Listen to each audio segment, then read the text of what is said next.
I am a little bit obsessed with this shape here. It is supposed to be just a regular tetrahedron, just like the one that I have in this box here. So first I'm going to try to convince you that they're supposed to be the same in case you can't see it initially. And then I'm going to tell you the ways in which it's not exactly the same as it's supposed to be, which is what's driving me crazy about it. Okay, so try to look only at the green thing here and not at the acrylic box. A regular tetrahedron is a three-dimensional shape that is made out of four equilateral triangles. It's like a pyramid with a triangular base. It's also really cute that you can put it inside of a cube like this by just considering the diagonals of the cube are the edges of the tetrahedron. So you have six faces in a cube, so six diagonals. Here, let me take away the triangles so that you can see the edges better. If I keep rotating my cube here and you focus on the black edges, you can still kind of see the tetrahedron here. Right now it is transparent because there is no paper inside. So now I want to try to convince you that the small one is the same. This thing is kind of like a tilted square. It has four edges that are all the same length. They're not curved. It depends on how you look at them. They may look curved, but they're not. They're just four edges with the same length. And the diagonals of the cube that I was showing you, they also all have the same length, but there's six of them, not four. The thing is that there are two missing edges here to make this thing be the complete tetrahedron. There is this one, will be this edge right here, and another one on the other side. Again, there's nothing curvy about this. All of these are straight lines, but they are positioned differently so that it looks curved depending on how you look at it. This is also the same effect that you see in this other version of it. This one is a little bigger. It's made of paper and it is also, well, it also has four equal length edges, right? I know this because I folded this out of a square piece of paper. I can show you how to fold this later. But the point is that this one is bigger, so I can try to put it in the box.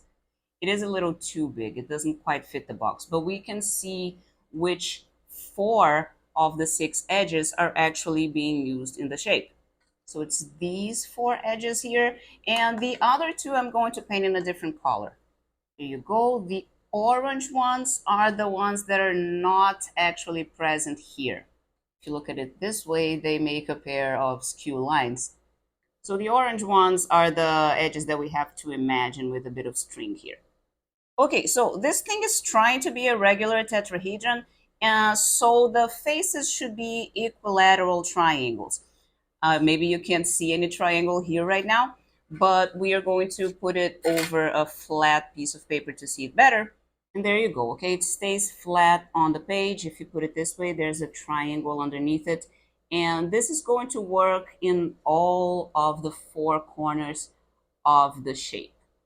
So four equilateral triangles, this is what this thing is trying to do. But equilateral triangles have 60-degree angles, so if you put six of them together around in a circle, they should fit. And the thing is that they don't. They don't really fit. You see, I did my best over there, but the sixth piece is not quite fitting, which tells us that that angle that we want it to be 60 degrees is actually a tiny little bit bigger than 60. So at first I thought, well, okay, they tried, but they probably just built it a little bit wrong. And then as I kept playing around with the pieces, I realized that there is a second pretty way that you can put them together. It's a little bit harder to hold on to, but it's like this. You're forming like a little star. Let me try to put the fifth piece up here. Now it's just going to be a shape with five of them. And it also doesn't quite fit. It's really frustrating. See how these four are all touching each other, and the place where you think the fifth one's gonna go, it just doesn't fit. It's too big. So if you wanted to put five equal things around a circle, the angle of each one would have to be 72 degrees. And what this is telling me is that that angle is slightly bigger than 72 degrees. And then the problem became a little bit more interesting, right? Because I started thinking that maybe this was not just a mistake, but rather was done intentionally. Maybe they wanted the pieces to be able to fit together in both of the ways, the six and the five. but it is not possible to get them both to be perfect, so that they might have chosen an angle sort of in between that makes them both almost perfect, which is what we're seeing here. So then I started trying to calculate. So here, the green edges are going to be the ones that exist, and the orange edge is the missing one. And obviously, if this angle is a little bit bigger than 60 degrees, then the other ones are a little bit smaller, right? This is not perfectly equilateral. So at first I was trying to measure the shape with a ruler so that I could have actual numbers in my calculations, but that was turning out really imprecise, so I'm not going to do that. Instead, we are just going to work with letters the whole time, and the point is to see how the angle alpha influences, well, how it influences the angle beta is kind of obvious, but how it influenced that other angle that wants to be 72 degrees, the one that would have to be here in order to fit 5 pieces together like a star. Notice how the angle that wants to be 60 degrees, the one that would fit 6 pieces together, is the angle between two of the green edges, okay? Two of the edges that are actually there, which are being considered green in this other picture. But the angle that wants to be 72 is actually not between two edges of the tetrahedron, but it's actually the angle between two faces of the tetrahedron. You have to imagine there is a face here and the other one here. That internal angle is the angle that wants to be 72 degrees. Now you have to imagine it as if it is the whole tetrahedron, because we are putting them together like this, face to face, triangle to triangle, and not edge to edge like we were putting them on the table. So these two are face to face, and then on this other face, we're touching the face of a third tetrahedron. So the angle in the middle, the angle that the middle one is doing, is the angle between two of its faces. But we're actually going to measure the angle between two faces here. That's going to be easier. It's the angle between these two faces. I'm sorry for the reflection. Which is actually the angle between those two blue lines that I've put on the triangles. The blue lines are perpendicular to the orange edge, so the angle between the lines is the same as the angle between the planes, between the faces of the tetrahedron. And the blue line in this face is the same as this vertical line here, right? Let me paint it blue. So now what I need to do is draw a picture of a triangle that contains that angle of 72 degrees so that I can measure things on it two-dimensionally. I need to turn this into a triangle. So the angle that I want between the two blue lines, what is the third line of that triangle, is going to be the edge that is on the opposite face down here, and that is a green edge. So I'm looking at a triangle that goes blue, blue, green. So there you go. That's the triangle on the top. And if you can see, it's a little bit shorter than the other one. It's because the blue lines are slightly shorter than the green ones. Like you can see here, the blue is shorter than the green. And also because this angle on the top wants to be 72, right? So that's bigger than 60. Once again, I have cut the 72 into two halves that each one wants to be 36. So the angle gamma wants to be 36. And that's because I can see a lot of right triangles now, so I think that might make things easier. But like I said before, I don't want to measure things with a ruler.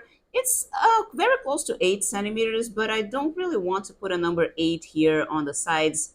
And the blue one is like 7, but this is very imprecise. I don't want to do that because I don't care about the sides of these triangles. I care about the relationships between the angles. Of course, the sides are going to get into the calculations, but it might just be 1. I'm going to call the green side 1 because that's the easiest number to calculate with. And that's not going to matter. They could make this thing in bigger sizes or smaller sizes and keep the same angles. But anyway, I'm trying to know how gamma depends on alpha because I'm thinking that alpha wanted to be 30, gamma wanted to be 36, but they can't both get what they want, so they reached some sort of a trade-off. That is the assumption that I'm working with, and I want to check if it makes sense. So I am going to find gamma in terms of alpha, and then see what is the best pair of numbers that I can get. The pair that gets this the closest to 30, while at the same time getting that the closest to 36. And let's see if that's what they did here. So the blue and the green are with alpha in a right triangle. 1 is the hypotenuse, so blue over 1 is cosine of alpha. So blue is cosine of alpha here. It also needs to be cosine of alpha over there. That thing is also a right triangle, and this half of the green here is half because green is 1, so this is half. So by looking at this triangle, now we know how to put gamma into play, because it's the opposite leg over the hypotenuse is the sine of gamma. So that's it right there. That is the relationship between gamma and alpha. I am just going to put an arc sine to isolate gamma. And that's also another little advantage of having cut the triangle in half, right? Because now gamma is a thing that is between 0 and 90 degrees. It's a first quadrant angle that works a lot better with arc sine. So the first thing that we can check now is, could it have been perfect? If alpha was 30 degrees, would gamma be 36 degrees? We can plug 30 degrees into here. We know what the cosine of that is. But unfortunately, that does not add up to 36 degrees. It's 35 and a little bit. So it could not have been perfect. Now the question becomes, what is the best that it could have been? Maybe we can increase this one a little bit while at the same time decreasing the other one a little bit to get something that is kind of in the middle, because it doesn't have to be perfect for one of the shapes while being imperfect for the other ones. Maybe being a little imperfect for both makes it the least noticeable. But the thing is that they were both too big. Remember when we tried to put the pieces together? In one of them, the piece number 6 doesn't quite fit because the angle is too big. And in the other one with 5 pieces, also piece number 5 doesn't quite fit because it is too big. So the choice that they made was not one of them a little small and the other one a little big. They were both too big, which is kind of strange because when we look at this version of the tetrahedron, I like this origami one because it's kind of flexible. You can change the angles here by pushing or pulling into it. So our two angles are here. The one that wants to be 60 is the angle between an edge and an edge. So we can make that one smaller or bigger. And the other one is an angle between two faces. You can't really see that here because the origami doesn't have any faces, but the faces would be here, right? So it is this angle. And the thing is that when I push it in, the other angle becomes smaller too, right? So it's not like one needs to increase in order for the other one to decrease. Either both angles are becoming bigger or both angles are becoming smaller. So if they were both too big in the actual piece, you could have just made both smaller and it would have been better for both shapes, the one with 6 pieces and the one with 5 pieces. When you look at the graph of this function, arc sine of 1 over 2 cosine, it is an increasing function, which means exactly what we were saying. When one of the angles gets bigger, the other one gets bigger as well. What I have right now is one that is perfect and one that is a little bit too small. So if I made them both a little bit bigger, this one would still be a little too small and that one would be a little too big, but so very close to their respective perfect values of 36 and 30. And now I just want to know what this best value would be. So now I've just zoomed in on the function a lot more. I am looking at horizontally from 28 to 32 and vertically from 34 to 38, so that the perfect point of 30, 36 would be right in the middle of the screen. And you can see that the function looks a lot like a line right now, right? We've zoomed in enough to get to that point where everything looks like a line. So we are just going to approximate it as a line. The point that is marked on the picture now is the point that would make it perfect for the other shape, where gamma would be 36. And as you can see, in order for that to happen, alpha would need to be 31.7. So this is perfect for one, perfect for the other. And as we are zooming in so much that the function just looks like a straight line, We are going to approximate it by the straight line and just pick the values that are exactly in the middle of this. But maybe that's not yet the best choice because the error in alpha is a little bit bigger than the error in gamma. Alpha is zero point 0.8 degrees away from where it wants to be, and gamma is only zero point 0.4 degrees away from where it wants to be. And on top of that, the error in alpha is going to be added by 6 pieces, and the error in gamma is only going to get added by 5 pieces. So I want to make that total error the same. So something like this. I have multiplied the angles by 2 again to get to what the actual angles in the piece would be. And you notice that it is still not exactly perfect, not exactly the same, but I also didn't want to keep putting more and more decimal places into the calculation because when you're going to build something in the real world, you're not going to get that much precision in how you measure your angles anyway. But a 5.5 degree angle is really small. If that was the total amount of error going around the circle, then you just wouldn't notice. In conclusion, it could not have been perfect, but it could have been a whole lot better than this. So this is frustrating. This is driving me crazy. Okay, so now let me show you how to fold this square into this thing. So you're gonna start by folding it down the middle diagonally like this. And then you're gonna do it in the other direction as well. You could do it here or backwards, it doesn't really matter.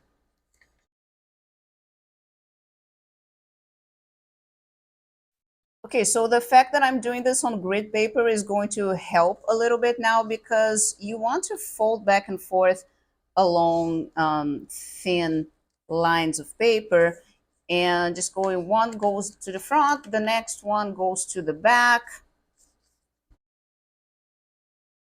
Try not to fold through to the entire square, okay? Make it stop kind of on the diagonal line that you folded before.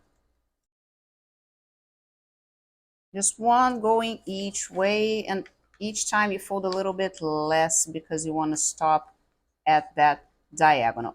This whole thing is going to be a little bit boring to do because it's a lot of lines and then you have to do it 1, 2, 3, 4 sides. And it's going to feel as if it's not working until the very end. But trust the process, keep folding, because once everything is done and you put all 4 corners together,